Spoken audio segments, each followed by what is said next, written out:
Somewhere at the edge of the ancient world, a king walked where no army had ever dared go.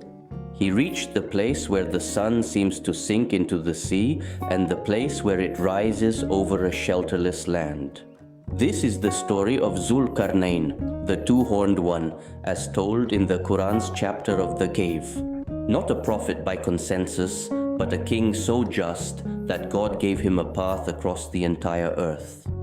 We established him upon the earth, the Quran says, and gave him means to accomplish everything. So he set out, first toward the setting sun. The road west crossed deserts that seemed to have no end. Days turned to weeks, supplies grew thin. Still, the king pressed on. Then, at last, the land gave way to cliffs, and beyond them, the open sea.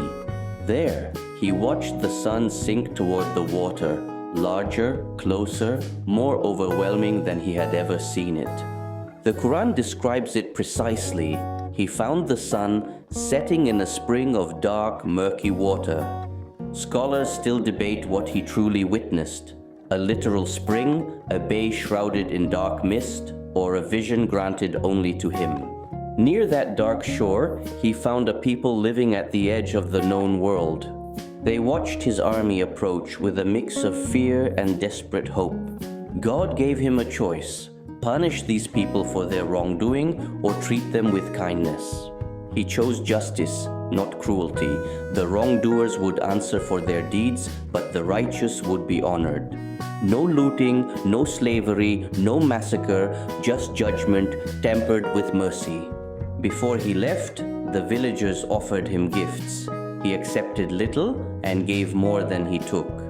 With the western horizon behind him, he turned his army east. Weeks of travel lay ahead, through deserts, rivers, and mountain passes toward the rising sun. The land grew flatter, barer, hotter, trees vanished, and the sky opened wide. There, he found the sun rising directly upon a people with nothing to shield them from it. The Quran notes, "We knew fully what was before him. Nothing about this land or its people was hidden from God." These people had no walls, no roofs, no shade, only bare skin and open ground. Zulkarnain watched them for a long while before making his decision. Here too, he ruled with the same balance: order without oppression, presence without domination. He left them better than he found them and moved on without claiming their land as his own. 2 journeys complete, 2 peoples judged with mercy, 1 journey remained. This time, his path would lead him somewhere far stranger, into a narrow gap between 2 towering mountains. The terrain turned colder, harsher, the warm colors of the earlier journeys fading into iron and stone. Between the mountains, he found a people who could barely understand his language. They were terrified, not of him, but of something beyond the mountains.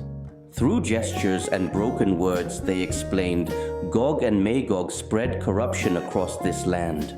The Quran never fully describes them, leaving centuries of scholars to debate who or what they truly were. "Will you build a barrier between us and them?" they begged, "if we pay you tribute?" He refused their payment. "What my Lord has empowered me with is better than tribute," he said. "Just help me with labor," he told them, "and I will build you a mighty barrier." He surveyed the narrow gap between the 2 mountains, the exact place where the barrier would rise. Word spread quickly. Villagers from surrounding valleys arrived, ready to work. The greatest engineering project this remote land had ever seen was about to begin. "Bring me blocks of iron," he commanded. Block by block, the narrow gap between the mountains began to fill with solid metal. Weeks of labor passed. The wall rose higher than any structure the villagers had ever seen. Once the blocks reached the height of the mountains themselves, he gave a new command. "Blow with your bellows," he ordered, and dozens of furnaces roared to life at the wall's base. The workers blew without rest, hour after hour, until the iron itself began to glow. By nightfall, the entire wall glowed like a wall of fire between the mountains. Then came the final command, "Bring me molten copper." Streams of liquid copper poured down over the glowing iron, sealing every crack. Iron and copper fused into a single unbreakable mass, smooth, solid, and impossibly strong. When it finally cooled, the barrier stood complete, sealing the gap entirely. Gog and Magog could not climb it. Its surface was too smooth, too sheer. Nor could they dig beneath it. The iron ran too deep into the mountain rock itself. The villagers wept with relief. For the first time in generations, they felt safe. Zulkarnain did not boast. He turned to the crowd and spoke with humility. "This is a mercy from my Lord," he said, "not from me." But when his promise comes, he warned, he will level this wall to dust. Islamic tradition holds that this barrier still stands today, hidden from us in some remote corner of the earth. Its eventual fall, tradition says, will be one of the great signs before the end of time. 3 journeys, 3 peoples, 1 lesson repeated each time.